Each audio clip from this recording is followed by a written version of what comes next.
सब जगह जाएंगे, डोरे धागे करवाएंगे, पीर फकीरों के वहां जाएंगे, मुल्ले मौलवियों के वहां जाएंगे, सब जगह जाएंगे, आराम से ले लेंगे, प्रसादी भी खा लेंगे, मान्यता भी कर लेंगे।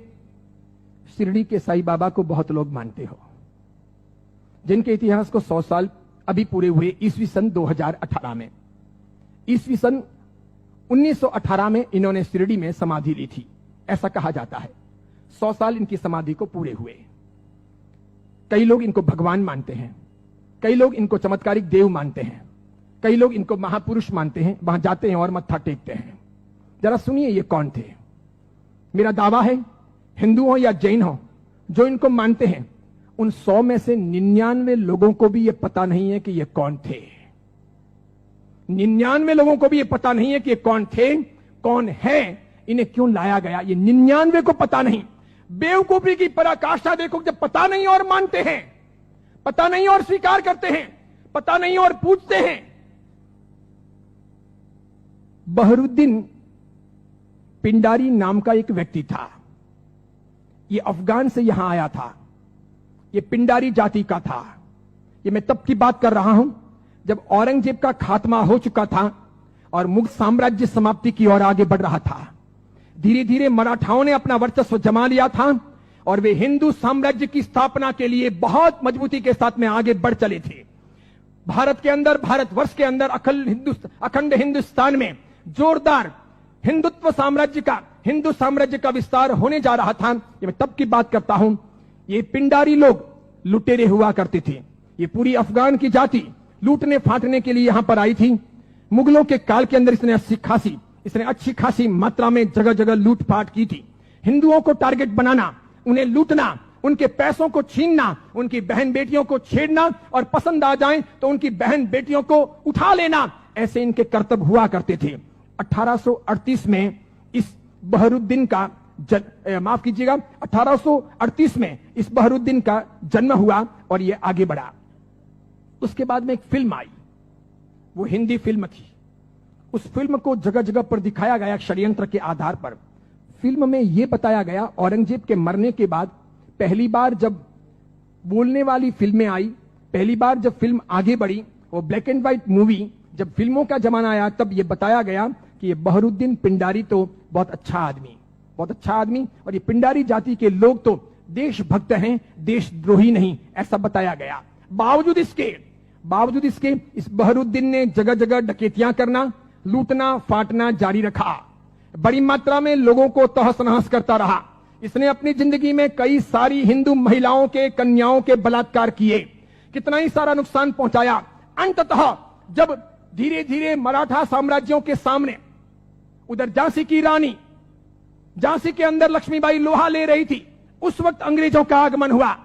अंग्रेजों को यह बहरुद्दीन बहुत नागवार गुजरा। इन्होंने जैसे तैसे करके इस बहरुद्दीन को भगाने के लिए, पकड़ने के लिए खूब कोशिशें की। यह बहरुद्दीन बेस बदल करके भागता हुआ अहमदनगर आया, जिसे नगर कहा जाता है, महाराष्ट्र का बहुत बड़ा एक शहर है। अहमदनगर आया और सुनिए, इतिहास ये कहता है कि यह बहरुद्दीन पिंडारी अहमदनगर के अंदर एक वेश्या के घर रहा। उस वेश्या को अपना बना करके उसने वहीं पर अपना आशियाना बना लिया वेश्या के साथ। आगे जाकर उसने शादी की या नहीं की, इसका कोई सबूत नहीं। वेश्या के साथ रहते रहते 2 संतानों का जन्म हुआ। एक था लड़का जिसका नाम रखा गया चांद मियां। बहरुद्दीन ने अपने बेटे का नाम रखा चांद मियां। थोड़ा बड़ा हो जाने के बाद में बिना पढ़ाए लिखाए इस चांद मियां को अपनी डकैतियों में जासूसी के तौर पर बहरुद्दीन पिंडारी ने उपयोग करना प्रारंभ किया। जगह जगह ये चांद मियां, छोटा सा बालक, एक चद्दर लेकर के भिखारी के तौर पर फटे पुराने कपड़े पहन करके अलग अलग जगह पर बैठता, बाजारों में बैठता, आए गए माल की वगैरह बातमियां लेता, किसके घर में क्या आ रहा है जा रहा है ऐसी कोशिश करता और समय समय पर कभी दिन में, 2 दिन में, 5 दिन में, 10 दिन में अपने पिताजी को, बहरुद्दीन को समाचार पहुंचाता कि आज इस घर में इतना माल आ रहा है या यहां इतना सामान आया है। और इस प्रकार डकैतियों का मामला आगे बढ़ता कि यहां कोई सुरक्षा के प्रबंध नहीं होते हैं, कोई पहरेदार नहीं होते हैं, ये चीज चलती रहती। अंततः परेशान होकर शंकाओं के आधार पर अंग्रेजों ने बहरुद्दीन को तो भगाया, आगे जाकर वो अफगान चला गया, उसकी मौत भी हो गई। चांद मियां, उसका बेटा, छिप छिप करके रहने लगा, बड़ा होता गया। एक दिन अंग्रेजों ने उसे पकड़ा, जेल की सलाखाओं के पीछे डाला। 8 साल तक ये चांद मियां जेल में रहा, अंततः यह छूटा। मराठा ताकत के साथ में अंग्रेजों का मुकाबला कर रहे थे। झांसी की रानी भी किसी भी हालत में अंग्रेजों को घुसने नहीं दे रही थी। अंग्रेजों को लोकल गुंडे चाहिए थे इन लोगों के सामने लड़ने और इनको परेशान करने के लिए। चांद मियां ने पैसे लेकर के झांसी की रानी के खिलाफ में अंग्रेजों के पक्ष में गुंडों को इकट्ठा करने और लड़वाने और मगजमारी करने के लिए तैयारी दिखाई। अंग्रेजों ने अच्छे खासे मोटे पैसे चांद मियां को दिए। ये चांद मियां महाराष्ट्र से ठेठ झांसी गया। अंततः अंग्रेजों के हाथों झांसी की रानी लक्ष्मीबाई को मरवाने में इस चांद मियां की भी भूमिका रही। उसके मरने के बाद इन अंग्रेजों ने उस चांद मियां को नवाजा। कालांतर के अंदर एक नया नुस्खा अपनाने के लिए वो चांद मियां झांसी से आकर के शिरडी पहुंचा। वहां सुलेमानी मुसलमानों के साथ में उसकी पहचान हुई। मूल अफगानी पिंडारी जाति का ये चांद मियां बहरुद्दीन का बेटा वहां जाने के बाद में सुलेमानों के साथ में परिचय में आकर के सुलेमानों के लिए काम करने लगा।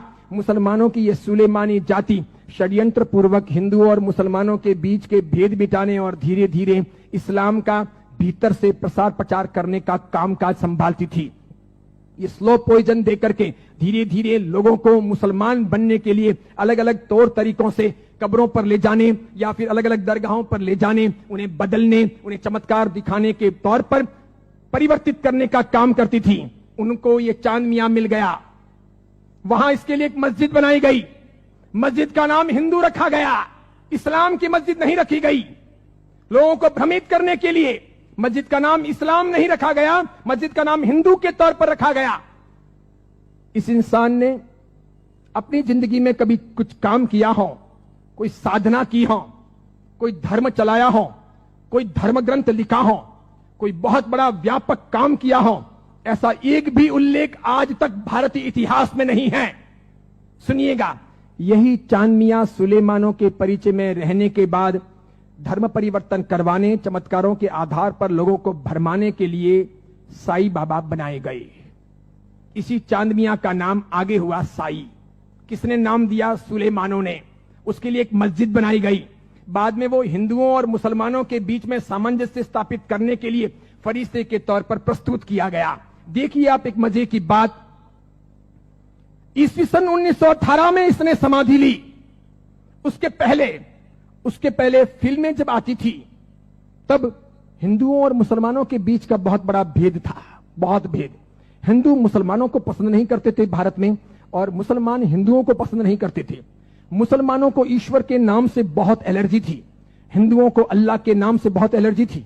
अगर आप थोड़े बहुत भी अपने प्राचीन काल में जाएं, मेरे जमाने के आसपास पहुंचे, ईस्वी सन 60 और 70 के दशक में पहुंचे, ईस्वी सन 1960 1970, और तब के जमाने में जितनी फिल्में आई तो फिल्मों में कहीं ना कहीं अल्लाह लाने पड़ते थे या फिर ईश्वर लाने पड़ते थे। बिना उनके काम चलता नहीं था। इन फिल्मों के आधार पर ही फिल्में हिट होती थी, फिल्में चलती थी। उस समय मात्र लटके मटके लेना, कमर को नचाना, ठुमके लेना और उससे फिल्म चल जाएगी, ऐसा होता नहीं था। उस जमाने का जमाना ऐसा था नहीं कि आज की हीरोइनें चल जाएं, थोड़े बहुत लटके मटके लें और फिल्म रातों रात कम कपड़ों के आधार पर फेमस हो जाएं, ऐसा था नहीं। उस जमाने का कल्चर ऐसा था कि कहीं ना कहीं रिलीजियन, धर्म बीच में लाना पड़े। अल्लाह लाओ तो हिंदू नहीं देखेंगे, ईश्वर लाओ तो मुसलमान ऐतराज करेंगे। और देखो मजे की बात, अधिकांश प्रोड्यूसर मुसलमान थे। अधिकांश पाकिस्तान से, सिंध से, पंजाब से और कश्मीर से आए हुए हीरो और हीरोइन ये भी मुसलमान थे। लेकिन नौबत ये थी कि ये मुसलमान हिंदुस्तान के बाजार में अपने असली नाम से चल नहीं सकते, और इसीलिए दिलीप कुमार मुसलमान, उसको अपना नाम बदलना पड़ा। मीना कुमारी मुसलमान, उसको अपना नाम बदलना पड़ा। सुरैया देवानंद से शादी करना चाहती थी, लेकिन मुसलमान होने के नाते स्वीकार नहीं किया गया। पिता ने अनुमति नहीं दी कि हिंदू के साथ शादी नहीं हो सकती, उसे भी अपने नाम बदलने पड़े।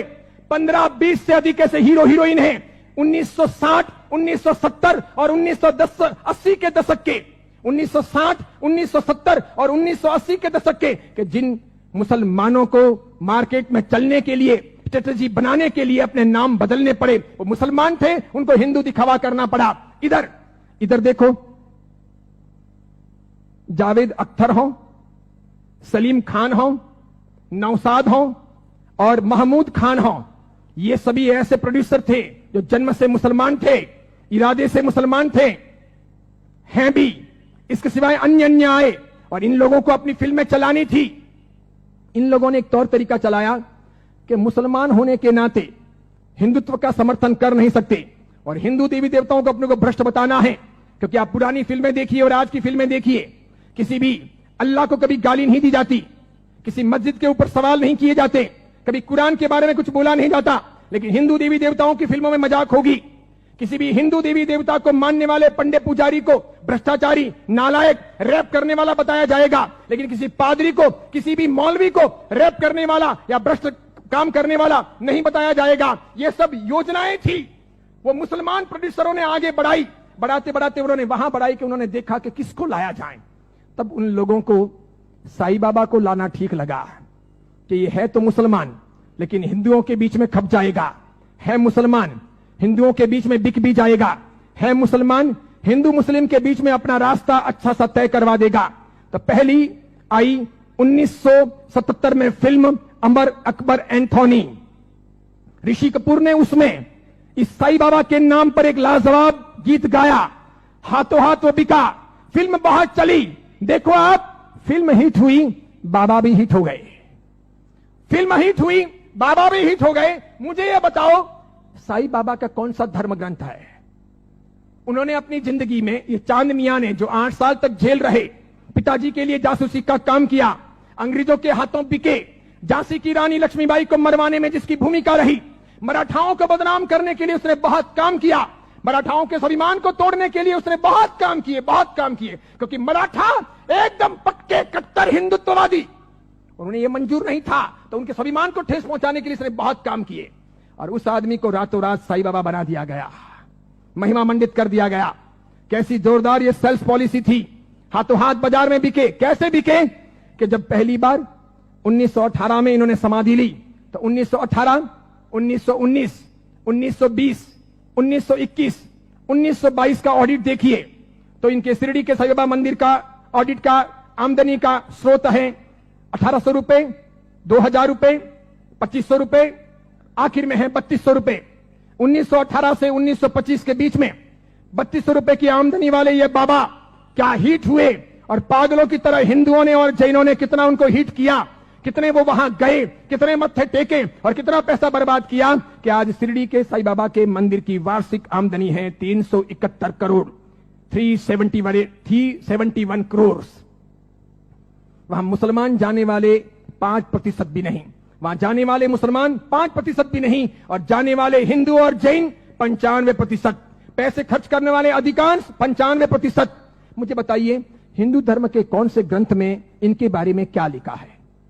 उपनिषदों में, वेदों में, महाभारत में, रामायण में, उसके बाद के किसी साहित्य में कि कभी शिरडी के साईं बाबा होंगे या हुए हैं, क्या वो फरिश्ते हैं, वो कोई अवतारी हैं, वो कोई हिंदू देवी देवता हैं? बिल्कुल नहीं।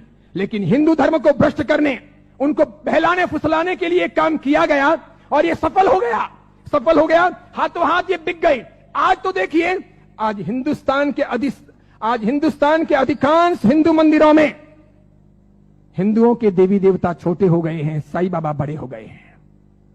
हिंदुओं के देवी देवता साइड में हो गए हैं, साईं बाबा प्रमुख हो गए हैं।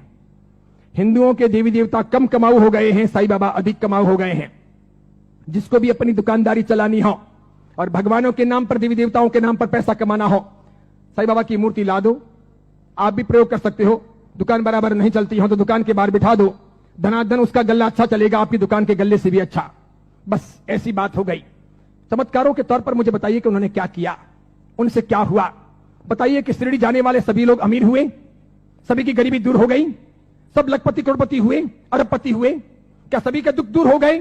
जो वहां गए और हर साल जाते हैं, क्या वे बीमार नहीं पड़ते? क्या उनके घर में बाल बच्चे बराबर पैदा होते हैं, वे वांझिए नहीं रहते? क्या उनके वहां पर किसी का एक्सीडेंट नहीं होता, दुर्घटना नहीं होती? क्या शिरडी जाते हैं और मानते हैं उनके सब ख्वाब पूरे होते हैं? बताइए मुझे। और दूसरी बात, एक जैन परंपरा में जन्म लेकर, अरिहंत को मानकर, सुदेव सुगुरु सुधर्म के आधार पर चलकर आपको कौन सा दुख हुआ, कौन सी भीख मांगनी पड़ी, कौन सी तकलीफें हुई? अरे मजारों पर जाकर अगर बीमारियां दूर हो सकती थी, कब्रिस्तानों पर जाकर अगर बीमारियों से हम मुक्त हो सकते थे, या शिरडी के साईं बाबा के वहां पर मत्था टेक करके हम अपने रोगों से मुक्त हो सकते थे, तो फिर बड़े बड़े अस्पतालों के निर्माण की आवश्यकता क्या थी? बीमारियां जब मजारों पर और शिरडी के साईं बाबा के वहीं पर दूर हो जाएगी, तो फिर अस्पतालों की जरूरत क्या है? कितनी बड़ी मात्रा में हिंदुओं का शोषण हो रहा है। देखना आप, आने वाले कुछ समय के बाद हिंदू धर्म दो भागों में बंट रहा है। आज मैं उद्घोषणा कर रहा हूं, ये बहुत बड़ी भविष्यवाणी है। इन दोनों के बीच में गहरा संघर्ष चलेगा और इन दोनों के बंटवारे में, इन दोनों की लड़ाइयों में दूसरे धर्म के लोग हावी हो जाएंगे। वे अपना रास्ता तय कर लेंगे और इस प्रकार उनका षड्यंत्र सफल हो जाएगा। आगे जाकर के अब दो प्रकार के हिंदू आपको देखने को मिलेंगे। हिंदू धर्म दो भागों में बंटेगा, एक साई भक्त हिंदू, दूसरे सनातनी हिंदू। दो प्रकार के हिंदू आपको देखने को मिलेंगे। एक वे जो साईं बाबा को मानते हैं, दूसरे वे जो साईं बाबा को नहीं मानते हैं। कई सारे हिंदू पंडित पुजारी हैं, कई सारे हिंदू संत महात्मा हैं, उनको भी अक्ल नहीं है। वे भी शिरडी के साईं बाबा के वहां पर जाते हैं और उनको मानते हैं और उनके मंदिर बनाते हैं और उनकी पूजा करते हैं। उनको पता नहीं कि राम का इतिहास है, कृष्ण का इतिहास है, बजरंग बली का इतिहास है, महाभारत का इतिहास है, रामायण का इतिहास है, देवी देवताओं का इतिहास है। इनका कोई इतिहास नहीं। ये हिंदू नहीं, ये साधक नहीं। जैन साधु साध्वी भी शिरडी जाते हैं तो यदा कदा दर्शन करने के लिए वहां चले जाते हैं और करम फोड़ के चले आते हैं। कितने बेशर्म होते हैं ऐसे जैन साधु साध्वी। क्यों उन्होंने पंच महाव्रत लिए हैं? क्यों उन्होंने सफेद कपड़े पहने हैं? मैंने कितने ही अलग अलग अपने संप्रदायों के जैन साधु साध्वियों को यात्रा के दौरान शिरडी जाते हुए देखा।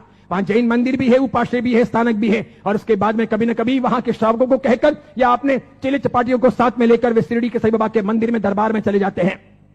जिस इंसान ने बलात्कार किया हो, डकैतियां की हो, चीना झपटी की हो, जिसने झांसी की रानी को मरवाया हो, जिसने हिंदुत्व का नाश किया हो, जिसका ऐसा कामकाज रहा हो, उसको रातों रात फरिश्ता बनाया गया हो और उसे हम पूजे। ये कौन से देवी देवता हुए? ये कौन सा चमत्कार हुआ? ये क्या क्या साधना के उच्चतम बिंदु हुए? बताइए, आदर्श कहां है? नैतिकता कहां है? योग्यता कहां है? बहुत सारे लोग ख्वाजा मोइनुद्दीन चिश्ती की दरगाह पर जाते हैं,